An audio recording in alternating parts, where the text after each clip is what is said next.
কি মেম্বার সাহেব, আজকে আবার কি সমস্যা? কি নিয়ে আবার আজকে বিচার জমাইলেন? মাতবর সাহেব ইয়ার বউরে লইয়া ইয়া পালাইছে। বউ লইয়া বিচার? বউই নাই, এই বিচার আমি করতাম না। আরে মাতবর সাহেব বোন বোন আমি বউ আনতাছি তাড়াতাড়ি বোন বউ আমি আনতাছি বোন। এই বউ কই? বউ তাড়াতাড়ি নিয়ে আসো। এই যাও তোমার বউ নিয়ে আসো। হাট শালি, এই মাঝে হাট হাট হাট হাট শোনানি হাট। কেউ এরকম ব্যবহার করে?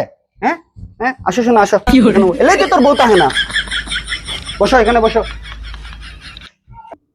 আরে মাতবর সাহেব বাদ দেন, বিচার আগে শুরু করুন।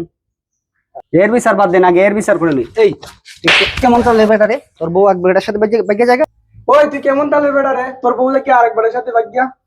এই তুই কেমন তাহলে বেটা রে? তোর বউ জায়গা আরেকজনের সাথে ভাগ্যা। আজকে থেকে তুই মেম্বার হিসাবে যে চাউল দিয়ে ভাত খায়, ওই চাউলের ভাত খাইবি। ধরে মিয়া আপনার বিচার হয় না, আপনারা বালের বিচার করেন নি। মেম্বার খায় চাল চুরি হইয়া, এই চাল ভাই বই চুরি হওয়ার চাল খাও কথা আমাদের মিয়া। এই বেটা চুপ কর, সব জায়গায় সব কথা কর না। মেম্বার সাহেব, মাইয়া যে তুই গেছি গিয়া, এখন তো আর কিছু করার নাই। এখন মাইয়ারে জি গাইন, মাইয়ার জামাইয়ের সাথে থাকবো না তার বাতারের লগে থাকবো? বাতার বাজার বুঝি না আমি, যে টাকা পয়সা বেশি এলে ওই মাইয়া থাকবো। মেম্বার সাহেব, তাইলে আমার একটা কথা আছে। আপনার আবার কি কথা কোন? মেম্বার সাহেব, ওদের দুজন থেকে টাকা পয়সা তো আমারই বেশি।